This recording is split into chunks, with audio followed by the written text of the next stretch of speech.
guys? I got your boy here, and I'm a relatively young person. I'm a senior in high school and I'm about to graduate, and if you're an '06 baby like me, the TV shows and the media and everything that was pretty popular and relevant when we were younger are starting to become less and less relevant.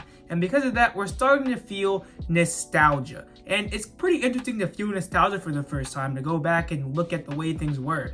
But what's interesting to me is the way nostalgia can affect people. Because nostalgia can completely change the opinion on something. Something that was maybe not really well regarded 5 or 10 years ago can be flipped and be masterpiece nowadays because of nostalgia. And a good example is Sonic 06. Now, I've never actually played this game, so I'm not going to come out and say that it's trash or say anything negative about it. But the reason I didn't play it is because for a good 5 or 10 years, this game was getting crapped on all over the internet, and it was widely regarded as not only the worst Sonic game, but one of the worst games in video game history.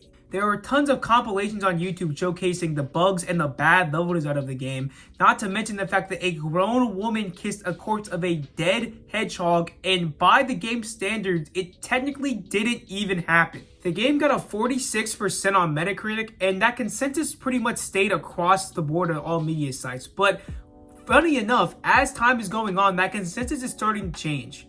This is a good example of how nostalgia works. Something will come out, whether it be an anime, song, game, movie, and it will get accurate reviews. But as time goes on, the kids who grew up watching or reading that particular project will fall in love with it and get fond memories of it. And then once they come of age, they'll talk about how amazing and how much they loved it and looked back on it with a skewed perspective. After doing that, the people who missed it or maybe didn't get a chance to watch it will go back with this new perspective in their minds and eventually will become inflated and have an incredibly different opinion than when it first came out. It is pretty understandable. For example, Call of Duty Infinite Warfare is my favorite Call of Duty game, but it's universally accepted as probably the worst Call of Duty to ever come out. And it's my favorite because I used to stay up all night playing the zombies mode with my dad. And those memories and those moments resonated with me. So obviously I'm gonna inflate it a little bit. But we have to be careful about what we inflate, because at this point, we can pretty much just call anything with the benefit of nostalgia. Yo, bro, what you doing? Nah, bro, I was just watching this Madam Web movie. Bro, why were you watching Madam Web? I mean, I don't know, man. I was bored and there was nothing else to watch, so I just decided I'd cut it on. Not gonna lie, bro, not gonna lie. It's pretty buns. It's pretty buns. Yeah, I don't know what they were thinking making a Spider-Man movie without Spider-Man. Yeah, bro, they definitely were not cooking. Yeah, for sure, for sure. You trying to put on the game or something? Yeah, for sure, for sure. Bet. 5 years later. Yo, what's up, bro? What you up to?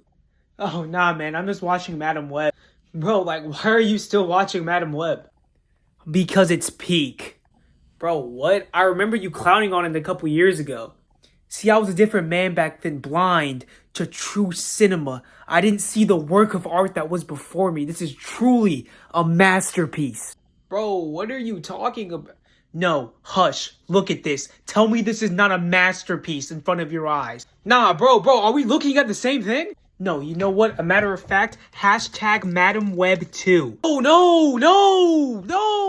Bro, look at this, man. It's only been 10 minutes and already has 20 million retweets. We gotta be careful with what we choose to inflate and then what we don't choose to inflate, because sometimes when we don't inflate stuff and talk about how awesome it is, we get the dreaded recency bias. There is nothing I hate more than recency bias. A good example of recency bias is the conversation going on around the NBA right now. The whole "we're done with the 90s" narrative. Basically how the narrative goes is that the game of basketball has regressed so far that the NBA players in the 90s are literal dog water compared to the players now, and that they would have been mailmen and plumbers in today's game, and that the average NBA player that sits on the bench would be Michael Jordan levels of good in the 90s. I kid you not, there are living, breathing individuals that think that Karl Anthony Towns would cook a prime Scottie Pippen. Put the ball on the floor. He can do turnarounds. He has one of the best footworks inside. You have no idea how good Tim Duncan was. Oh my God. See where people are coming from. In the 90s, they didn't really use the three-point line, and it was pretty much only a post-up mid-range type of game, whereas now in 2024, it's more of a three-point motion type of offense.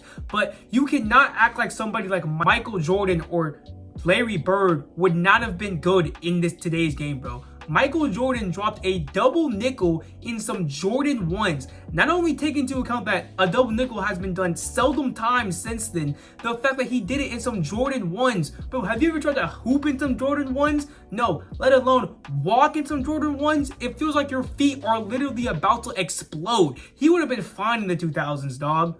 But because he played in an earlier era, all of a sudden everything he does just gets discredited. And the crazy thing is, the people that call LeBron the GOAT over Jordan are going to have this exact same conversation about 20 years from now. They're going to be talking about, but LeBron broke the all-time scoring record. And some 14-year-olds will be like, yeah, but he had to cross half court to do that. Nowadays, these guys are pulling up from the other baseline and switching it. LeBron was trash. Stop talking about basketball and watch Star Wars: The Rise of Skywalker with me. It's clearly the best movie in the entire franchise. That's going to be the end of today's video, guys. If you enjoyed it, please be sure to like and subscribe and comment down below a guilty pleasure movie or TV show you like.